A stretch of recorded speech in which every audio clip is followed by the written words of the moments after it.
Rubber plant एक ऐसा पौधा है जिसे अन्य पौधों के मुकाबले काफ़ी कम देखरेख की ज़रूरत होती है, इसलिए इस पौधे को उगाने में ज़्यादा मेहनत नहीं लगती और बहुत ही कम केयर के साथ ये पौधा बहुत ही अच्छे से आपके इंडोर या आउटडोर एरिया में सरवाइव करता है।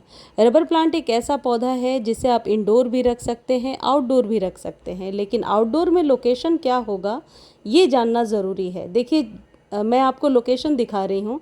ऐसी जगह पे मैंने रखा है जहाँ धूप तो नहीं आती, लेकिन ओपन में फिल्टर्ड सनलाइट मिलता है। इन पौधों को डायरेक्ट धूप की ज़रूरत नहीं है, लेकिन बिल्कुल अंधेरे में भी ग्रो नहीं हो सकता, सफोकेटेड जगह पे ग्रो नहीं हो सकता। दूसरा जो इम्पॉर्टेंट केयर टिप्स है वो ये कि इसकी जो पत्तियाँ हैं ये यदि गंदी या डस्ट भरी हुई होती हैं तो इस पौधे की ग्रोथ रुक जाती है और ये इसके ग्रोथ का ही टाइम है। तो आप पत्तियों को 10 दिन 15 दिनों में एक बार किसी कपड़े से आप साफ़ कर दिया करें, जिससे पत्तियां सुंदर और चमकदार नज़र आएं। और यदि आपने इंडोर लगाया है इस पौधे को तो ऐसी जगह पे रखें जहां सुबह की धूप ज़रूर मिल जाया करे। इस समय इस पौधे की ग्रोथ बहुत अच्छी होती है। इसे घना बनाने के लिए आप यहाँ से कट कर सकते हैं। कट करने के बाद यहाँ से ब्रांचेस निकलती हैं, लेकिन ये तभी पॉसिबल है जब आपका रबर प्लांट कम से कम 6 महीने या साल भर पुराना हो। बिल्कुल नए पौधे को यदि आप नर्सरी से लेकर आ रहे हैं तो उसे कट ना करें, क्योंकि ऐसे में पौधे कई बार ख़राब हो जाते हैं। यदि कट करना है तो एक चीज़ और आप ध्यान रख सकते हैं, कम से कम 10-12 पत्तियाँ हों आपके प्लांट में तभी कट करें।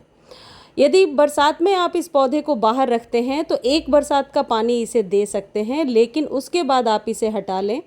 मिट्टी कुछ इस तरीके से यदि गीली है तो कम से कम 5-6 दिन आप पानी ना दें। मिट्टी आप भुरभुरी बनाएं और ऐसी बनाएं जो वेल ड्रेन हो। देखिए, मेरे गमले में बरसात का पानी गया है, लेकिन इससे कोई नुकसान नहीं है क्योंकि पानी लॉक्ड नहीं है। दूसरा, एक कॉमनली पूछे जाने वाला क्वेश्चन है कि सिरामिक के पॉट में पौधे खराब क्यों हो जाते हैं। मैंने अपने एक्सपीरियंस में देखा है कि सिरामिक के पॉट को यदि हम ऊपर तक भर देते हैं तो कई बार मिट्टी सूखने में बहुत टाइम लगाता है और हमेशा मिट्टी में मॉइस्चर रहता है, जिस वजह से आपके पौधे ड्राई आउट नहीं हो पाते हैं। तो यदि सिरामिक के पॉट में आप लगा रहे हैं तो ऊपर से कम 4-5 इंच खाली रखिए ताकि हवा का दबाव नीचे तक जाए और मिट्टी जल्दी सूख सके। अदरवाइज सिरामिक के पॉट देखने में बहुत खूबसूरत होते हैं, तो उनमें पौधे आप लगा सकते हैं। खासकर डेकोरेटिव पौधे तो ज़रूर लगाइए।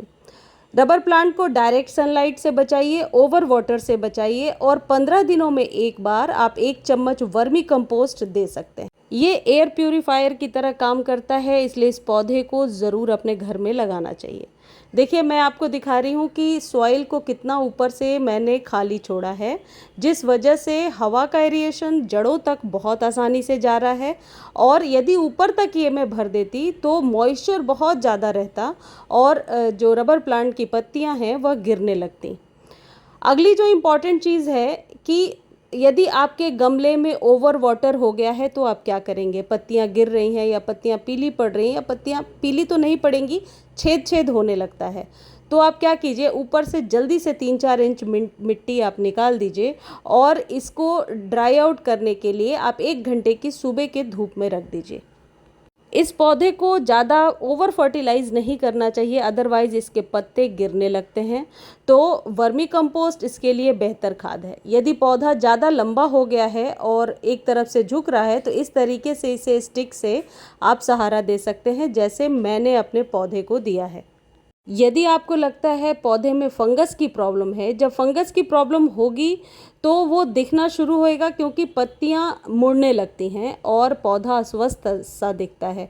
तो यदि फंगस की प्रॉब्लम होती है तो आप नीम ऑयल से स्प्रे कर सकते हैं, पत्तियों को पोंछ सकते हैं अच्छे से और इसकी मिट्टी को ड्राई होने के लिए रखिए, पौधा स्वस्थ रहेगा। रबर प्लांट को एसिडिक सॉइल पसंद है तो वर्मी कंपोस्ट वाली खाद इसके लिए बेस्ट है। यदि आप चाहें तो चायपत्ती वाली खाद भी दे सकते हैं। ड्राई फॉर्म में अभी बरसातों में दीजिए, लेकिन जब गर्मियां ज़्यादा पड़ेंगी तो आप इसे लिक्विड फर्टिलाइज़र दीजिए। बरसातों में इसे आप ओवर मॉइस्चर होने से बचाएंगे। इस पौधे को पत्ते से भी ग्रो किया जा सकता है और इसकी कटिंग भी लगाई जा सकती है। इसके पत्तों को काटने के बाद वाइट मिल्क सा दिखेगा, तो आप ये कर सकते हैं कि पहले इसे 24 घंटे तक छोड़ दें, उस मिल्क को ड्राई आउट होने दें।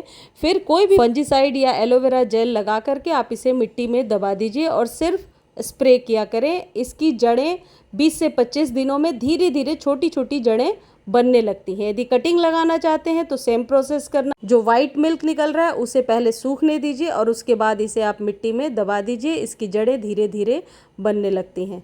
मुझे उम्मीद है आज की जानकारी आपको अच्छी लगी होगी। जानकारी अच्छी लगती है तो चैनल को लाइक शेयर सब्सक्राइब कीजिए और इससे रिलेटेड कोई भी क्वेरी है तो आप कमेंट सेक्शन में लिख दीजिए, मैं ज़रूर आंसर करूँगी।